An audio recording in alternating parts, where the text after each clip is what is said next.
John Jorgensen here in the studio today with Michael Schnitzer, president of Stanley Martin Custom Homes. And we're chatting today about the process of buying a lot, getting it under contract, going through a feasibility study, and then building a home with Stanley Martin Custom Homes. If you already own a lot where you want to build a home, just reach out to us and we'll get you started in the right process. But for today, we're going to chat more about this non-lot owner process. So Michael, welcome back. Thanks, John. So we're going to talk about site work right now. And I think this is probably the number one most challenging conversation to have with folks in the process, whether you own a lot or not. I think it's this great big unknown out there. So we're going to let Michael talk a little bit about the process of determining what site costs are. And if you watch the previous segment or two or three where we talked about what you have to do in the feasibility study, it'll make it easier to understand, I think. So Mike, talk to us about how we come up with site work numbers in the process. Let me just add one quick thing. So when you get a property under contract, you're going to come in and sit down with us and we're going to start the feasibility study for you. We're going to give you some sort of a high level number. Absolutely. So how do you do that? So so two things. One is we'll go on the county website. Mm-hmm. We'll look at Google. Mm-hmm. We'll make a determination: is it a lot that's been not developed, mm-hmm. right, undeveloped lot, versus a lot with existing house and potentially existing utilities, mm-hmm. and we can just do what we just call ROM, right, rough order of magnitude. We won't know the real answer until much later on.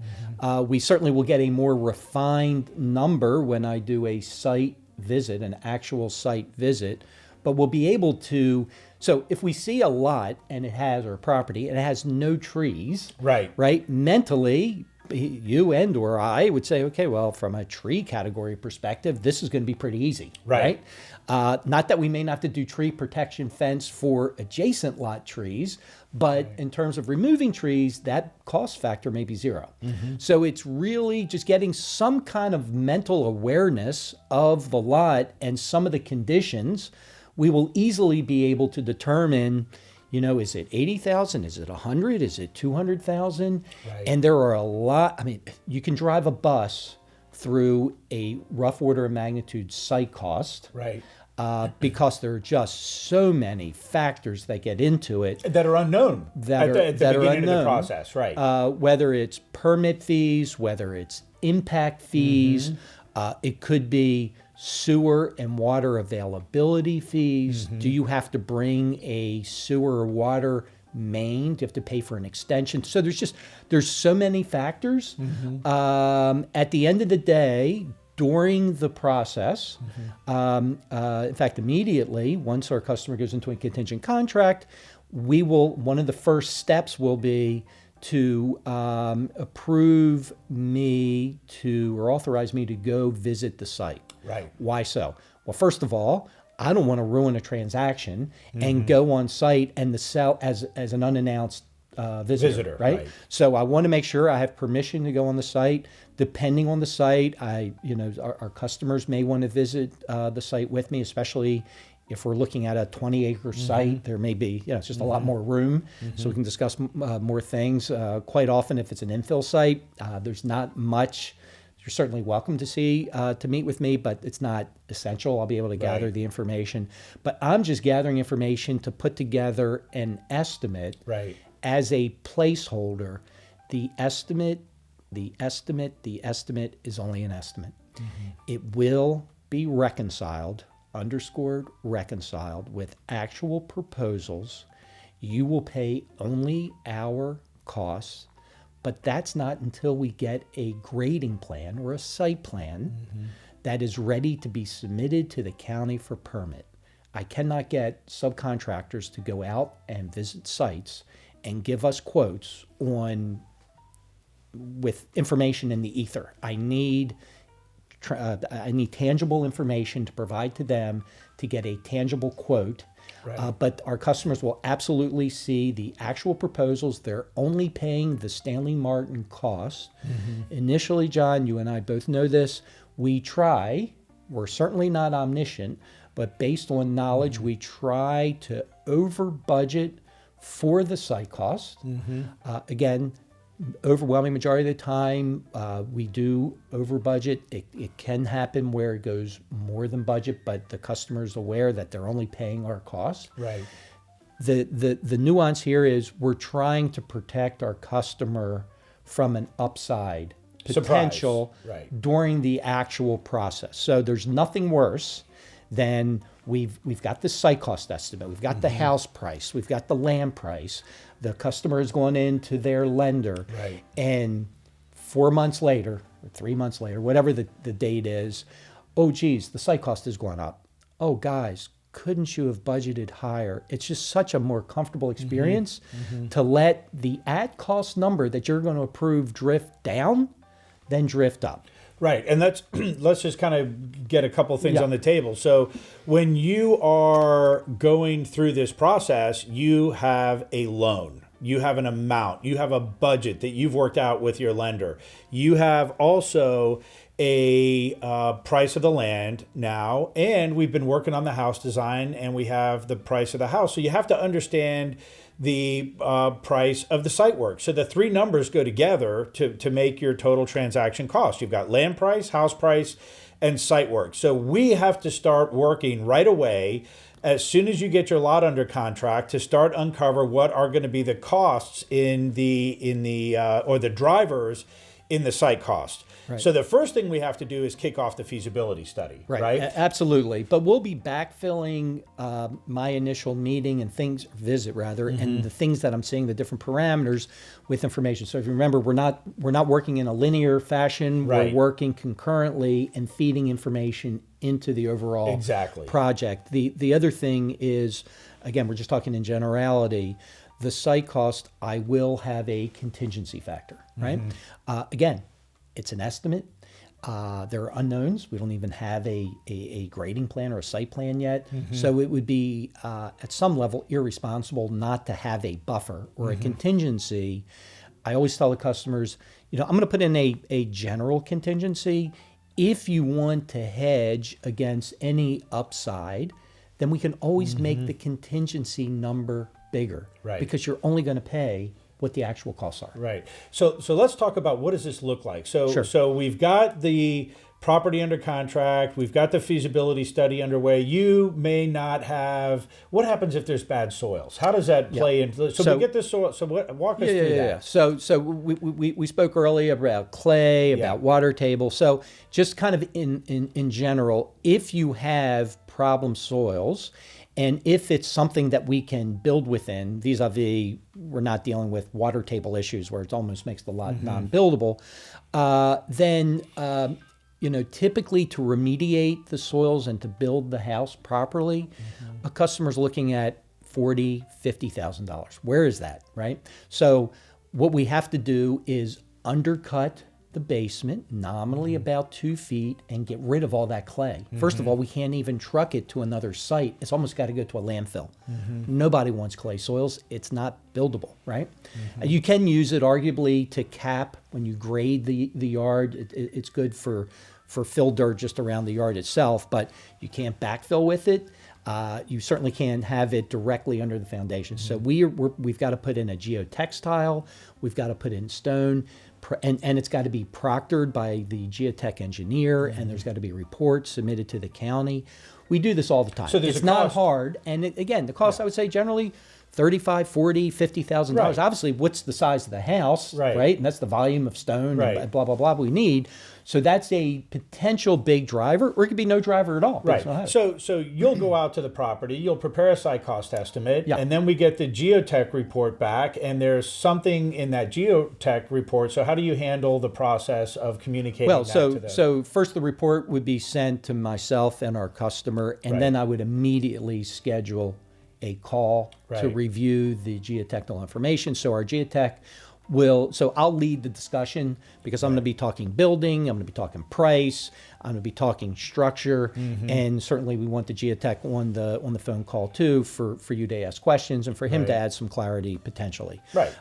So that step will happen very quickly. Right, and then you'll backfill whatever amount of money in the site cost estimate with this newfound information. Right. So that would be number one. Right, and that normally, how long does it normally take? So if a week, typically, prototypically. Okay. So it could be less, it could be more. Do we, do we have to bring a machine out because we've got to do some more exploratory work? But prototypically about a week. Okay, so from the time you kick off your feasibility study, you will probably have already been out to the property before the soil study comes back. Oh yeah, that's typical. Yeah. So, no, absolutely. I've already been out there. Yeah, and then you'll email it to the clients, and then you'll set up a call to review it. Exactly. And then we'll either have that feasibility study back from the soil scientist before or I'm after going your to call. flag it. I'll flag it, and I'll shade the particular line we're on, and just have a note out there that says we'll be reconciled with a better estimate once we've uncovered that information. So we certainly have that. We certainly have what are the costs for utilities. Again, so if we're on a lot where we're doing a tear down, many times we're already connected to sewer, we're already connected to water, we're already connected to gas. So the fees that we have to pay for utilities are exponentially lower than even if the sewer and the water are in the street directly in front of the house. We already have that those laterals, we call it. And we've already paid the fees for the privilege of hooking into the public system. Some jurisdictions we may have to increase the water service, so like Montgomery County, and again, depending, there's some parameters here, but we may have to upgrade the water service line because we have to do a fire sprinkler system for interiors in Montgomery County. In Montgomery County, unlike Northern Virginia. But for the most part, we are going to gather that information and put that in. Again, there's going to be a fee to the, if it's in Montgomery County, we're dealing typically with WSSC. If it's Arlington, we're dealing with the county, called different things. But long story short, if it's a vacant lot, depending on the jurisdiction, the availability fees can be $30,000, $35,000, $40,000. So but that's just for the right to connect. It may not include the connection, opening up the street and bringing the service to the house. So a lot of people will refer to those as tap fees. Tap fees, availability fees. There's also fees, whether you're in Arlington or Montgomery County, based on the fixtures. So, picture if you have a house with one bathroom, your demand on the county services is less than if you have 10 bathrooms, right? So you have to pay for the privilege of the number of fixtures, based on the house. So what you're saying is there are a lot of factors that go into figuring out what the site costs are, and probably the number one question I get from folks, either whether they own a lot or not, is we really want to understand how much the site work is going to be. And there's a huge process that you have to go through to really get to it. But you will never know the actual cost until we get a grading plan. Here's another thing we were talking about, utilities. Initially, I won't know what we call the invert, or where the sewer, let's say if we have a sewer, is coming into the property, right? So what if, or even if it's the main pipe. So are we digging down 3 feet in the street, or are we digging down 15 feet? That cost will be different, including certain jurisdictions. We've got to mill and pave and patch the street. So there's just a number of parameters. Some will be known because, we got to bring the service, so we know we're going to have to bring it, but we may not know the actual cost. So from a Stanley Martin Custom Homes perspective, we're going to put some sort of a high, rough order of magnitude number together in the price matrix when you first come in and meet with us, really knowing... It's just a placeholder, John. It's a placeholder, and we don't know what we don't know. And then as the data from the feasibility study starts coming in, we will be able to then make some adjustments the information, to the but it still will be an estimate. And so... So that kind of deals with sewer and water, utilities. Certainly, if we're out more in the hinterlands, we may be dealing with drilling a well, putting in septic. There's different types of septic systems. There's conventional There's alternative systems. Septic, you may have to pump uphill. Septic may have gravity. And so there's numbers that we can put to things. But for instance, with septic, if we don't have the septic design, and typically it's not designed, we won't have an actual number. Right. But we know an alternative system could be 3x, maybe more than a conventional system. Right? So we're going to know that. There'll be logic in there. We're going to know we have to drill a well, whether the well is 350 or 400 feet. I mean, we don't know, or 500 or 700 feet. We know we have to drill the well. We know associated with that, we may have a larger pump, right? Because we got to pump it further.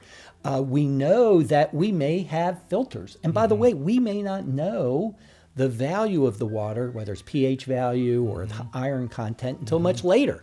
So there could be a contingency just for well water filters way at the end of the process. Right. So we just don't know what we don't know. Right. So what I'm hearing is, if you want to go through a transaction like this, you have to have some risk tolerance in your DNA. There's no but with all risk comes reward. Absolutely. And so what the customer is getting is the best value in the industry, one house price. As a developer, we develop thousands and thousands of lots a year. We've been paying our bills on time since 1966. We have subcontractors standing in line wanting to do business with us.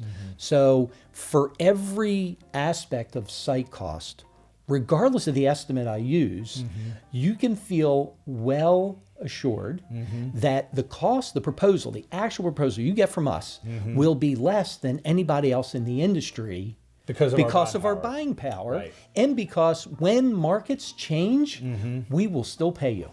Right, exactly. So we are well capitalized. Right, and interestingly enough, when markets change, we will still be in business. You know, we have not only survived, but we have thrived in many market downturns. Right, which is a whole nother discussion. But long story short, you do need some risk tolerance, but there will be reward.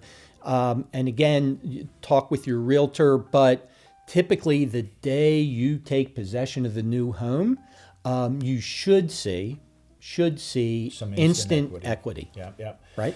So just to kind of go through this and jump in, and so obviously we've kind of diverged a little bit. Yeah. So when you're going through this process from a site work perspective, you are kicking off the feasibility study when you first come in to meet with us. We are going to your property. Michael will go to your property. By the way, Michael has personally prepared every single site cost estimate that's been created since 2006. So ever, yeah, probably easiest way to describe it. So Michael will be the one, unless something dramatically changes in the future with our process, who goes out to your property to prepare the site cost estimate. So you'll come in and you'll meet with us regarding the process.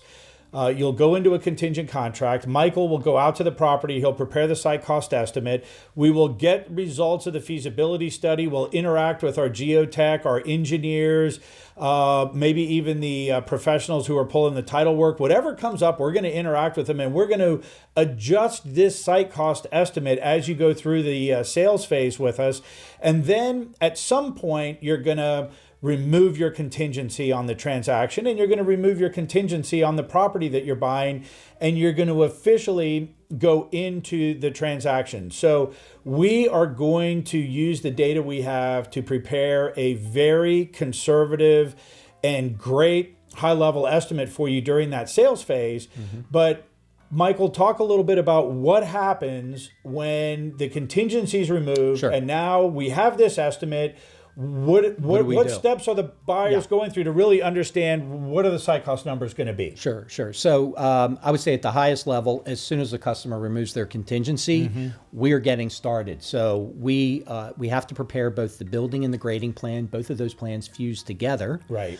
When we have a grading plan that's ready to be submitted, concurrent with submission, plus or minus, we are now going to send that plan to our various trades and gather proposals. We will get the proposals. We will scrub the proposals to make sure they're directionally correct. We will, unless there's some odd reason, we are always going to recommend the lowest provider.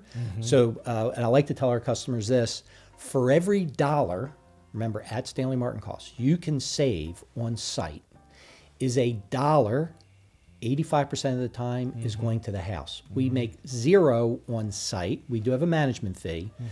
We make zero on site. We make money on the house. So it's in our shared interest to push the site costs down as far as possible. But to your point, to answer your question, we will reconcile the estimate with actual proposals. So if the number is X, the actual number will be Y. Right. Okay. And we'll still leave some contingency, right? So what would that contingency be used for? So when we initially submit the plans, some of our customers, maybe the seller's still living in the house, right? And we can't do asbestos testing. Right? We can talk a separate time about asbestos. There's friable, non-friable.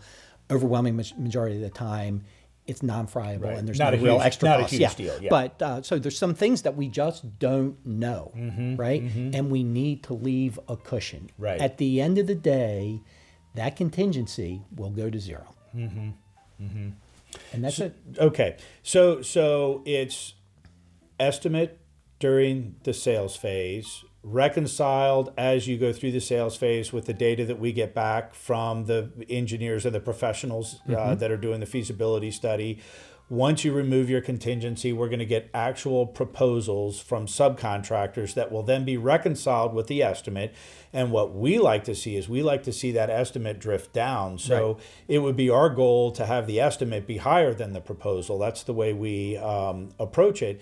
And then during the building phase, when the actual invoices come in, we will pay those invoices and recover the money from your lender through the draw schedule. Right. So But the invoices will match the signed proposals. Exactly.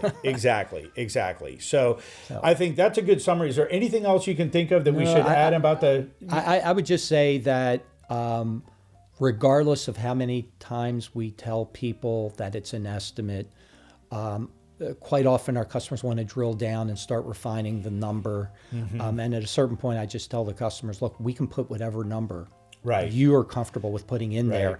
I'm going to give you what I believe. But it's your process. It's your transaction. And you go through it the way you want. But I can't know what I don't know.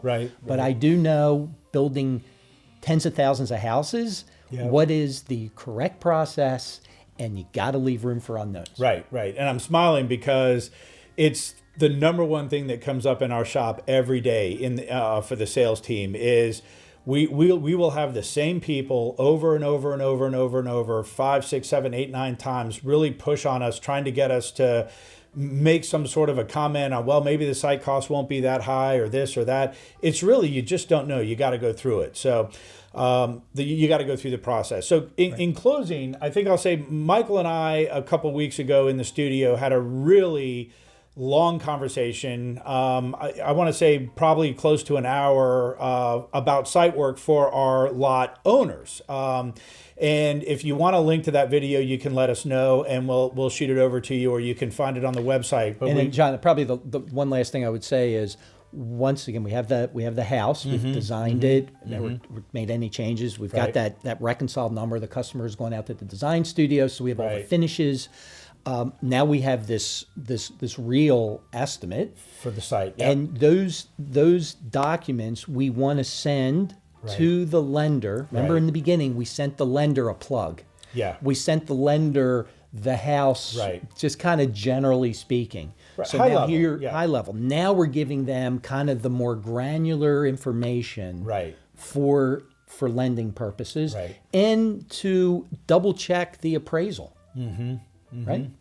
So, absolutely. So we have a solid process in place. We're happy to bring you through it. We can get you as much information as we can get you, and the rest of it has to come from going through the process. So we're going to continue our conversation. So I'm John Jorgenson. We have Michael in the studio today, president of Stanley Martin Custom Homes. That's a quick chat about site work, and we look forward to helping you through the process. Thank you.